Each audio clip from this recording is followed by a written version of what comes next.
네, 여러분 안녕하십니까. 4월 11일 월요일 아침 매일 성경 묵상 함께 나누겠습니다. 오늘은 요한복음 18장으로 넘어가서 1절에서 11절까지 말씀인데요. 제가 3절까지만 봉독해 드리겠습니다. 예수께서 이 말씀을 하시고 제자들과 함께 기드론 시내 건너편으로 나가시니 그곳에 동산이 있는데 제자들과 함께 들어가시니라.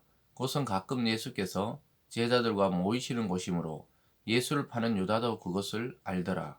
유다가 군대와 대제사장들과 바리새인들에게 얻은 아랫사람을 데리고 등과 횃불과 무기를 가지고 그리로 오는지라. 아멘.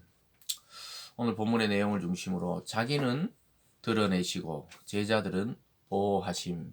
자기는 드러내시고 제자들은 보호하시는 예수님의 모습을 보게 됩니다. 이제 대제사장적인 기도를 어제까지 마치시고 예수님께서는 이제 예수님의 갈 길을 당당히 걸어가시는 모습을 보게 됩니다. 그래서 그들이 예수님을 잡으러 왔지만 실제로는 예수님께서 자기 십자가를 지시기 위해서 그 길을 걸어가셨다는 것을 오늘 본문을 통해 알게 됩니다. 예수님은 이제 끝을 향해 이 지상사역의 완성을 향해 가고 있었던 것입니다.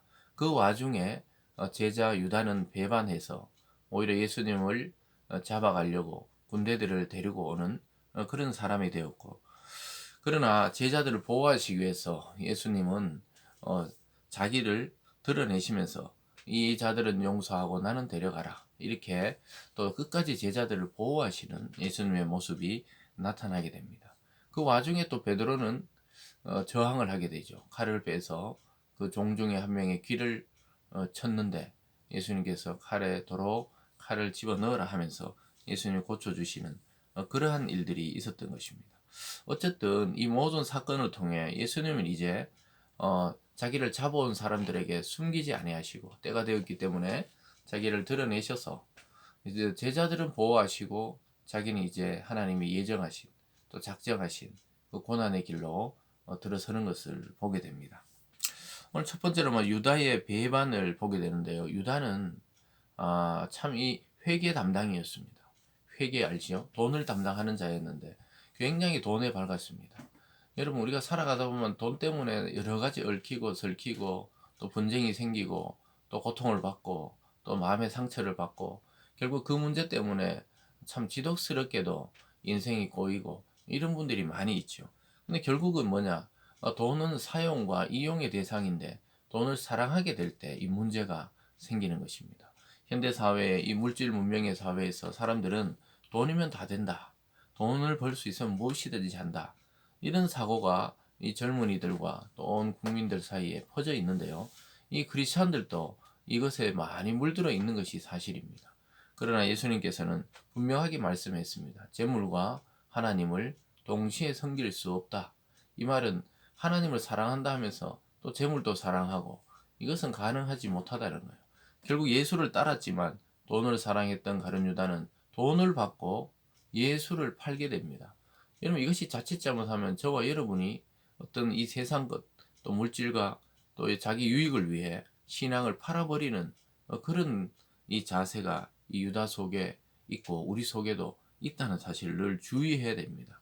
특별히 그렇다면 그럼 우리는 어떻게 해야 되느냐? 그렇다고 직장 생활 하지 말고 사업도 하지 말고 열심히 부를 추구하지 말라는 것이 아니죠. 그러나 그것이 사랑의 대상이 되고 그것이 물질이 꼭 하나님을 대하듯 신앙의 대상이 되고 절대적인 것이 될 때 결국 그 물질이 여러분을 올가매고 억압하고 결국은 신앙을 팔아버리게 되는, 그래서 결국 지옥으로 떨어지는 그런 인생이 되고 마는 것이죠. 그보다 비참한 일이 없죠. 가룟 유다는 결국 예수를 팔고 부귀영화를 누린 것이 아니라 마음의 죄책감 때문에 스스로 목을 매 죽게 되고 또 목을 맸는데 떨어지면서 바위에 부딪히면서 창자가 다 터져서 비참하게 죽게 됩니다. 여러분, 이것이 물질을 사랑하는 사람의 끝입니다. 결국 허무죠, 허무. 오늘 보면은 돈을 사랑했기에 결국은 예수를 팔게 됩니다. 2절에 보면요. 그것은 가끔 예수께서 제자들과 모이시는 곳이므로 예수를 파는 유다도 그것을 알더라. 유다가, 가룟 유다지요. 군대와 대제사장들과 바리새인들에게 얻은 아랫사람, 즉 군인들을 데리고 왔어요. 그래서 등을 들고 오고 또 횃불, 또 무기, 그래서 왜냐하면 제자들이 반항하거나 이러면은 제압하고 예수를 잡기 위해서 이런 모습으로 나옵니다. 유다가 얼마 전까지만 해도 예수님이 그의 발을 씻고 그 예수님이 떡과 잔을 나눠줬던 아주 사랑하는 제자였습니다. 예수님은 가룟 유다를 미워하지 않았어요. 결국 성경이 응하게 된다는 것을 알고 계셨지만 너를 통해서가 아니고 딴 사람을 통해서도 가능하니까 회개하라고 계속 기회를 줬죠. 그런데 여러분, 참 돈의 위력은 무섭습니다. 동서고국을 만나하고 예나 지금이나 돈 때문에 집안 싸움이 나요. 형제끼리 원수가 돼요. 또 부모를 죽여요. 또 자녀를 죽여요. 이런 일들이 일어나는 거 보면은 참 이 물질이라는 것은 고대나 지금이나 인간을 유혹하는 아주 강력한 수단이 되기도 하고 하나님의 대체제가 되기도 하는 것이죠. 그래서 그것이 요즘 돈을 숭배하는 데까지 이르게 된 것이죠. 그래서 뭐 사람들은 로또다 또는 뭐 주식이다 비트코인이다 온갖 걸 동원해서 일확천금을 누리는 것이 인간의 마음속에 들어가 있는데요. 여러분 일확천금을 받아본 사람을 인터뷰해보면 어떻습니까? 불안합니다. 허무합니다. 돈을 어디 썼는지 모르게 다 나갔다 그래요. 대부분 8, 90%가 그렇습니다. 여러분 그래서 돈은 우리에게 만족을 주지 못합니다. 돈이 있으면 쓰고 없으면 그냥 없어도 그냥 만족하고 이래 살면 되는 것이죠. 왜 그러냐? 결국 만족을 줄 수 있는 분은 물질이 아닙니다. 우리가 보이지 않지만 우리를 창조하시는 하나님께로 나갈 때 인간의 정말 참 만족이 있습니다. 참 그것을 아는 사람들은 그냥 이 물질에 대해서도 얽매이지 않고 그냥 쓰는 거예요. 선한 일을 위해 하나님 나라를 위해 선교를 위해 계속 쓰는 겁니다. 쓰는데 하나님이 계속 또 채워줘요. 그래서 여러분 뭐 가난한 자가 되자 뭐 그러면 뭐 예수님처럼 뭐 집도 또 그것도 없이 떠도다니자 이런 말씀이 아니죠. 주님의 명령처럼 우리가 그것을 물질은 물질처럼 대할 줄 알아야 되는 것이죠. 하나님은 하나님처럼 섬길 줄 알아야 되는 것입니다. 왜 이렇게 길게 이야기하느냐? 결국은 이 유다의 모습이 우리의 모습이 될 확률이 많아요. 결국은 세상과 타협하고 신앙을 버리거나 또 신앙하는 사람이 아닌 것처럼 행동할 확률이 우리 속에 늘 도사리고 있기 때문이죠. 그랬을 때 예수님은 자기를 드러내시고 제자들은 보호하십니다. 5절에 보면요. 누구를 찾느냐 예수님 물어보고 5절에 대답하되 나사렛 예수라 하거늘 이르되 내가 그니라 하시니라. 그를 파는 유다도 그들과 함께 섰더라. 예수께서 그들에게 내가 그니라 하실 때 그들이 물러가서 땅에 엎드러지니라. 예수님이 자기를 딱 드러냈을 때 오히려 군인들이 막 뒤로 막 나자빠진 것이죠. 그러면서 땅에 엎드려져요. 왜냐하면 그 신적인 영광에 압도되는 것입니다. 똑같은 사람이라고 생각했지만 예수님이 당당하게 내가 그다. 나는 나다. 구약의 하나님이 그랬듯이 예수님은 다른 어떤 사람의 증명도 필요 없는 자라는 것이죠. 나는 나다. 이랬을 때 잡으러 온 사람들이 뒤로 나자빠지고 엎드려졌다. 압도당하는 것을 보게 되죠. 그러면서 예수님이 다시 7절에 이에 다시 누구를 찾느냐 물으시니 그들이 말하되 나사렛 예수라 하거늘 예수께서 대답하시되 너에게 내가 그니라 하였으니 나를 찾거든 이 사람들은 가는 것을 용납하라. 이렇게 말합니다. 내가 그라고 이야기했지 않냐고.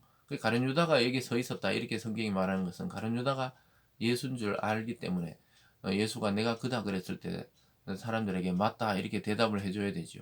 만약에 비슷하잖아요. 털도 있고 뭐 똑같은 옷을 입고 있으면 제자들 중에 누가 내가 예수니까 날 잡아가라 이래도 군인들은 모르니까 그렇게 가룟 유다를 대동해서 와서 저 사람이 예수다 이렇게 이야기한 것이죠. 다른 성경에 보면 가룟 유다가 예수님께 입맞춤을 하는 것이 군인들에게 신호였어요. 예수님께 나가 입을 딱 맞추니까 군인들이 와서 그가 예수인 줄 알고 잡아가지요. 결국은 이렇게 배반을 하게 되고 예수님은 그러나 제자들을 끝까지 보호하는 것을 보게 됩니다. 9절에 보면 이는 아버지께서 내게 주신 자 중에 하나도 잃지 아니하셨사옵나이다 하신 말씀을 응하게 하려 함이라. 예수님이 그들을 보호하겠다고 이미 하나님 앞에 기도했기 때문에 그 말씀이 이루어지도록 그들을 보호하는 겁니다. 그걸 군인들도 뭐 굳이 무력 충돌이 있을 필요 없죠. 예수만 잡아가면 끝날 일이기 때문에 조용히 그렇게 넘어갑니다.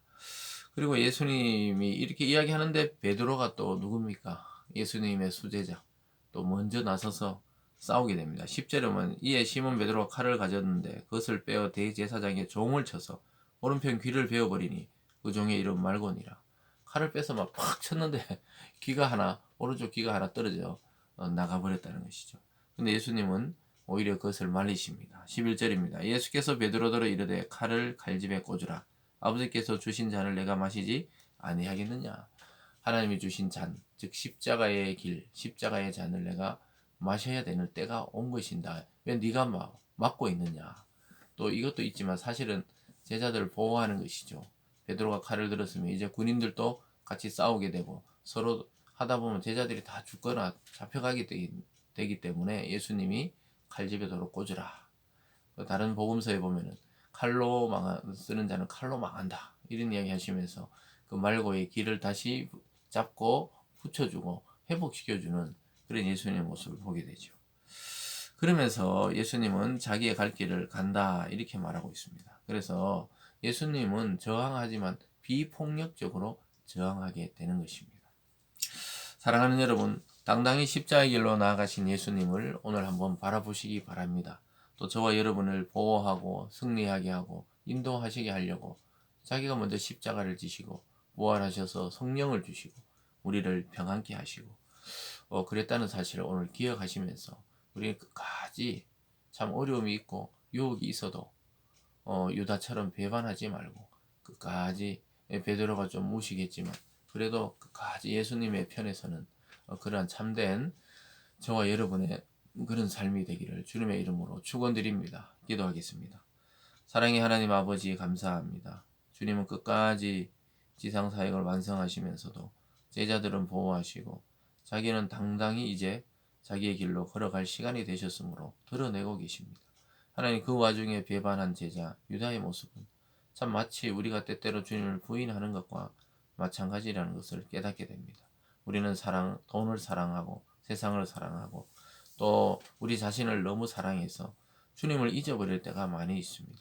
하나님 아버지, 우리가 유다의 길을 걷지 않게 도와주시고 물질의 그 가치관으로 빠져들지 않게 도와주시고 오직 진리이신 그리스도 안에서 참 기쁨과 자유와 만족을 누리는 오늘이 되게 도와 주시옵소서. 감사드리며 예수님 이름으로 기도드리옵나이다. 아멘.